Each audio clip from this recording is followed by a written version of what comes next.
We got a little bit of a pump yesterday. You can see a 3% move, almost 3%, 2.94% move off of Bitcoin from the lows, and it came directly into resistance, and you can see price is now starting to reject. So yesterday I gave you a couple of trade setups, one of which was a long, and I told you if price does come into the underside resistance, which was the prior range low, and it begins to reject, I may look to cut that position. So we'll cover that and a whole lot more today. We'll have a look at a couple of altcoins as well, and I'll most likely do a few requests, so stay tuned until the very end and let's get started with the show. You can see on the Banter Bubbles chart over here there is a new coin that I haven't seen before. It's called 𝗪𝗚, which is sticking out like a sore thumb over here. If you click on this, you'll be able to get a whole bunch of information around what this is. If I'm not mistaken, this is some sort of Chinese AI coin. Josh, you were in the chat, right? What did you say? Anybody own any? Look, there's Josh right there. So what was this? Here we go. China narrative. It's an anime NFT on the Binance chain. So make sure you check out the Banter Bubbles over here. It does give you a whole assortment of information. You can click on any of these and find out why the coin is pumping or selling off. So when you look at the markets at the moment, this is kind of the scenario that we're in. Zahir says it very, very well, that kind of we're nearing the end of the worst part of the cycle. And he says because there's super low volatility, meme coins have been doing well, real teams have been having a tough time, AI concerns, and then there's been pivots as well that people are looking at, macro walls of worry, around the debt ceiling. The DXY or the DXY is soaring with rate scares, US government overhang with their Mt. Gox coins as well as the government coins, and he says we're almost there, we're definitely almost there. You guys have survived for a long period of time. Smash the like button as well, help us to get the show content out there, and congratulations if you are still here. I see Init Kemp is in the chat. That's Kaylin's mom. Hello, Kaylin's mom. I know that she's a big fan of the show. Okay, let's have a look over here. Bitcoin versus the S&P 500 over here, the 40-day correlation. You can see that the correlation is starting to break away at the moment. So anytime that it comes into the red zone is usually where you start to see major market moves. Usually that's where you get your big scares, China mining ban and FTX towards the downside. So currently we're sitting at almost a 9% spread or difference between the correlation of the S&P 500 and Bitcoin, and ultimately we do expect this to come back into sync. You expect that ultimately either the S&P 500 needs to come down towards Bitcoin, or Bitcoin will need to pump back up. Now there is still a small possibility that you can get a short squeeze. I'm going to show you based on the funding rates towards the end of the show, and we'll look at multiple altcoins as well and where their funding rates lie. But ultimately there is a possibility that you might get a small spike up, so we'll cover those levels on the short time frame. High time frame, you have a lot of support over here. This level really needs to hold for Bitcoin. So all the way between 25,000 and current price action at 26,200 for the long term. Probably not the worst spot to be adding to your positions if you are looking to hold long term, because what are you looking for? Well, ultimately, you guys remember we were treating this as, well, these were the lows. You had a higher low, and this would be your next higher low, which is coming in place over here. If you do start to lose that and you hold underneath these moving averages, well, of course, then you need to cut your position because something different may be happening. And then there's a probability that you could revisit this wick over here and lose that. And then obviously, ultimately, the major lows come back into play. So that's kind of what I'm watching there. As long as this level holds on the high time frame, it's not the worst spot to be adding into your long-term hodl positions. You also have the 4-day chart, which is in agreement with that. Still holding above the long-term purple moving average over here, and as long as we don't close any candles below 25,810, again, continue to treat this level as support. Don't confuse the low time frames and high time frames. I'm talking specifically to the high time frame, guys, on those bigger charts, right? The 4-day and the weekly chart. All right. The dollar continues to expand over here. So far the candles are looking powerful and strong. You can see not too much selling coming into play over here. So you would expect that the dollar is most likely going to continue over the course of today and maybe into next week. We'll keep revisiting this. It's the main driver. When the dollar trends, you don't really want to be going against that. So meaning if you're long on risk on assets and the dollar's in a strong trending move, you're ultimately going to get punished. So wait for weakness to present itself over here and for the dollar to start to consolidate sideways at the very, very least before breaking down. Okay. Bitcoin over here with its pivot levels as well as Ethereum. So currently still every day stuck below the pivot level. The pivot level today is 26,556. That is the level to clear. Bitcoin needs to get back above that before it has a chance to start to move up. And another thing I want to outline is with the 12 and the 24 exponential moving average, the yellow ones, the yellow and the pink, we know this has been major resistance, but what's starting to take place now is they are starting to spread away from each other. So that's what you expect to see when moves start to trend more aggressively. If you look over here, same thing.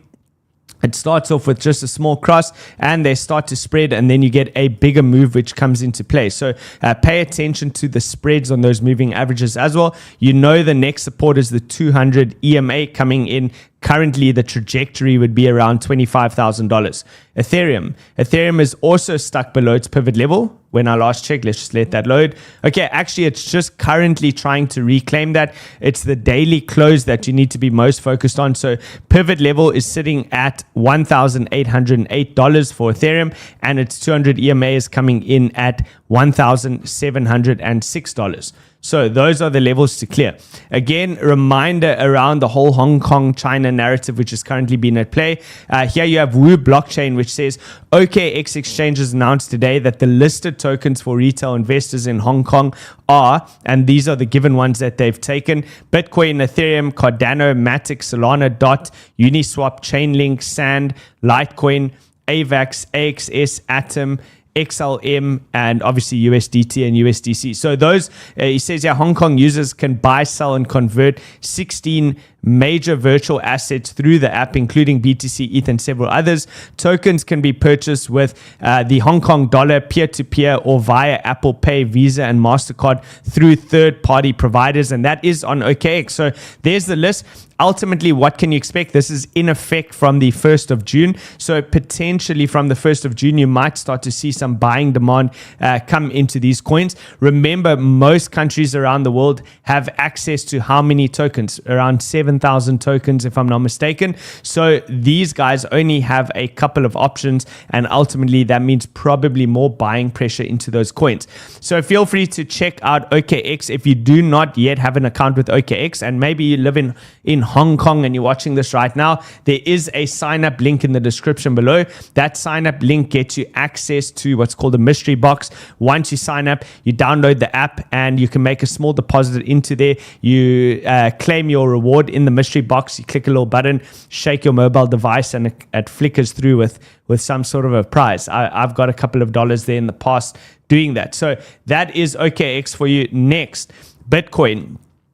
Just quickly showing you over here, ultimately where price lines up with the 200-day moving average, as well as the diagonal trend line coming into play around that 23,000. That's the ultimate buy the dip scenario for me. Remember, you have to look at how this lines up with the high time frames, because what did I tell you over here? I just told you over here, you wouldn't want to see price come below this level, which is where $25,000. This is the conglomerate of support and moving averages at play. So your lowest levels around that $25,000. But what I would say is if it comes down there quickly, then it's okay. If you see some sort of a swing failure pattern, so what I mean, price basically comes down very, very quick, tags that $23,000 level, and then it gets left as a wick. So meaning price then closes back above the conglomerate of moving averages. That would be incredibly bullish. It would look similar to what we saw with this candle over here. So let's take a quick look at that again. If you look at this over here, that means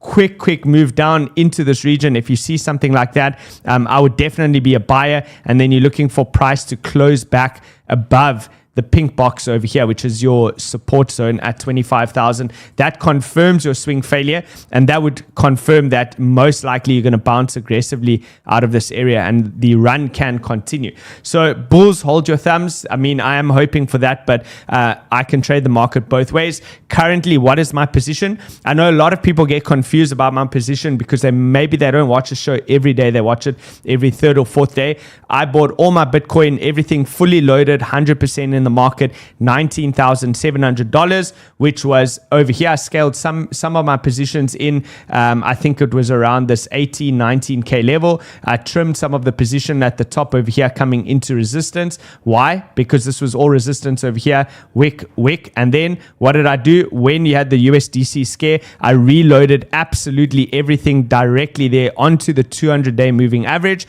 And I sold all of my coin again at 28,500, which was right over here. I could see the distributive pattern taking place. And what am I going to do next? If it comes here, 100% entered in at that level again, I will cut. If it holds underneath that, then obviously something different is happening. So that is my position. For full disclosure, I am 100% in cash, other than my position in Pulse Chain and Pulse X, which was part of the sacrifice, right? I'm going to be holding that for the long term.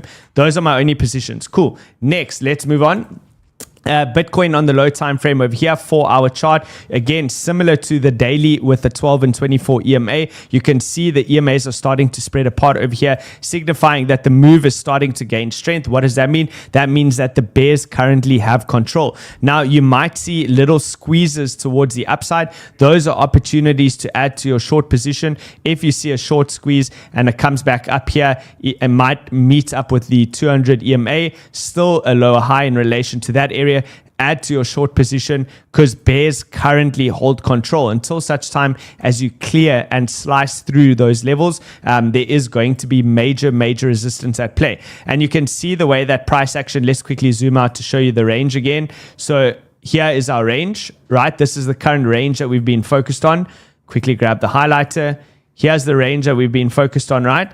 And what are those levels? Well, the range high is coming in at 29,865. The range low is coming in at 26,547. So price broke down. You'd want to see it reclaim this range and hold into that range to confirm that this is a deviation. So a deviation, right? Back into the range. That could signal the possibility of a long trade back into the range high. But at the moment, that's not what's happening. It's the exact opposite. If you look at these candles, and we can zoom in, let's go on a lower time frame, take it onto, let's say, a 30-minute chart. What is taking place over here? So far, this range is rejecting, right? Look at the rejection candles over there. So rejection.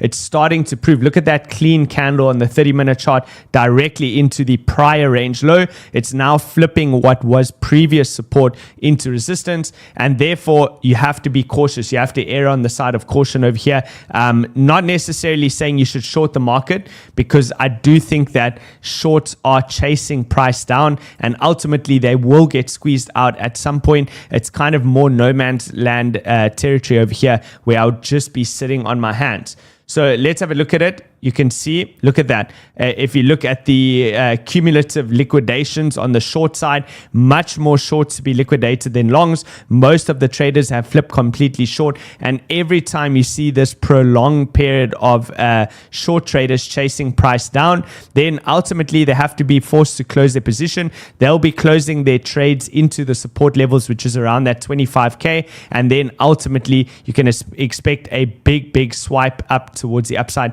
to recapture the liquidity above, which is coming in around that $27,000 level. So let's look at this one over here. Liquidation levels, or the heat map on the 7-day time frame.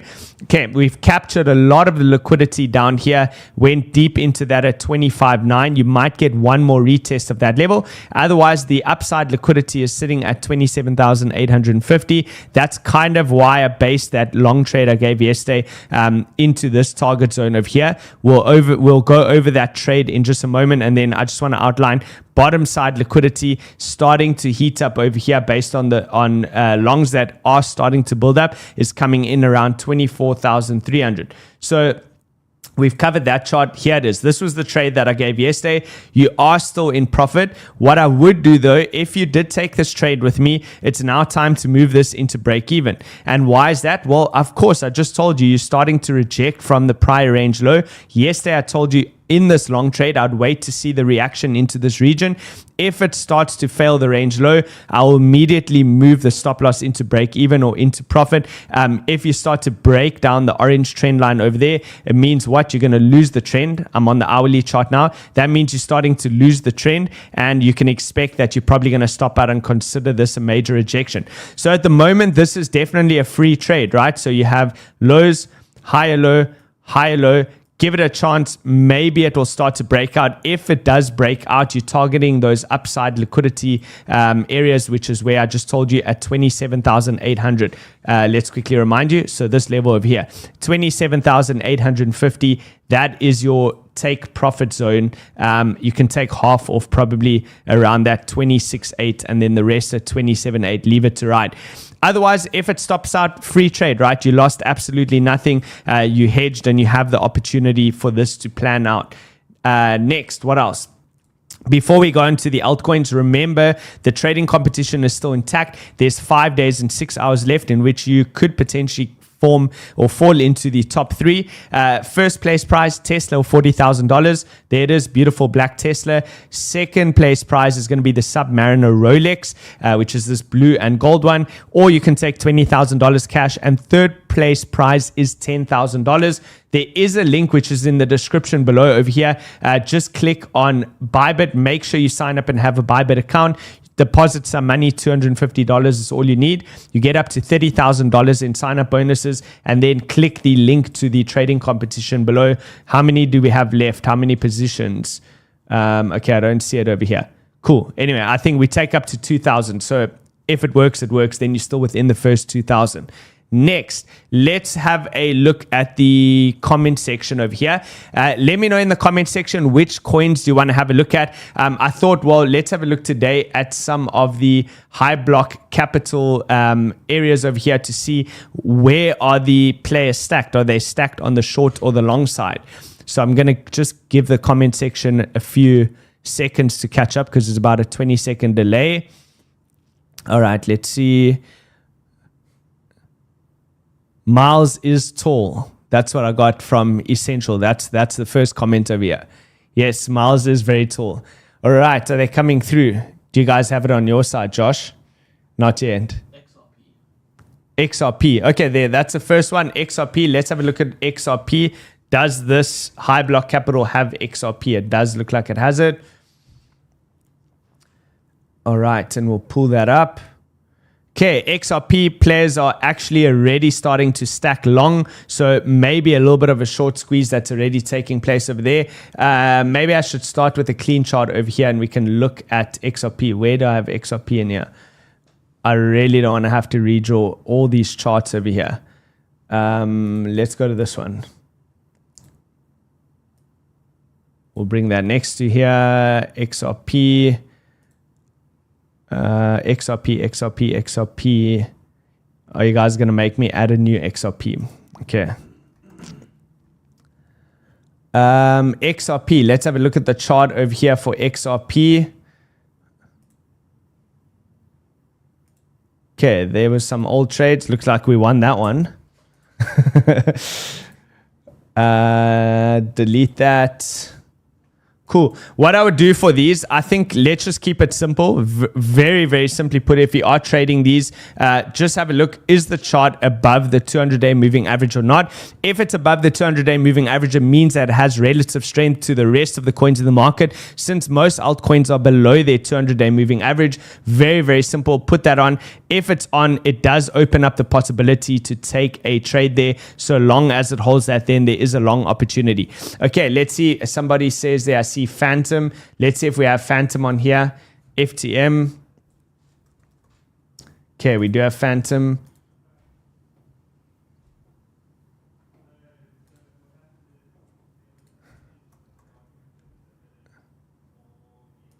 All right, let's pull a Phantom. Okay, Phantom has lost its 200-day moving average, so that is not a good sign. You can see this is starting to look like distribution. What does it look like on the liquidation levels? Okay, shorts are heavily chasing price to the downside. So what does that mean? When you look at this in relation, you can obviously drop it onto a low time frame as well, but that means most likely there could be a bit of a squeeze, but a squeeze back into this region over here would just be an opportunity to load up on your shorts again. So a lot of shorts you can see chasing the book. Look at the long liquidations that are above. Absolutely massive. I wouldn't be shorting this right now. I'd be waiting for some sort of a dead cat bounce. Render. Okay, let's look at Render. Render's been absolutely pumping lately, so that's an interesting one. Do we have Render on here? Render. Oh, we don't have Render. I don't think we have Render. Sorry, guys. We don't have Render on here. Next. Carver. I think I need the... Let's see if Injective is on here. Injective might be on here. No Injective. We don't have Injective. Sol. Yes, probably have Sol on here. Let's look at Solana. Pull up Solana. Well, we had Solana on our list. Let's quickly pull up Solana. Where is portfolio list? Solana we looked at yesterday. How is Solana doing? So Solana is still holding its 200-day moving average, but I mean, this really needs to start bouncing soon. The fact that its 200-day moving average is angled towards the downside is not necessarily a good thing for Solana. Shorts absolutely pumping this market over here. Expect a short squeeze as well. So when you see something like this, that means you don't want to chase this price. You want to start looking to counter what the shorts are doing. Big liquidation levels above. Some of the biggest ones are coming in here around $20.1. So don't be surprised if you see a big push up if it reclaims this level, which is the mid-range. So based off that short squeeze, if you see Solana do something like this and it bounces off, reclaims that level and holds over there, then you might start to see a big move. That would start to look like a deviation below the range low, or below the mid-range, reclaim that swing failure pattern, and then it can go long. Okay, 𝗕𝗵𝗕. I definitely don't have 𝗕𝗵𝗕 on this chart. It wouldn't be on here. Let's take one more. What else do we have? One more. Yes, let's look at Doge. Okay, we have Doge. Doge should be on here. Yes. We have the Doge coin. Okay, do I have Doge on this list? Doge. Here's Doge. Cool.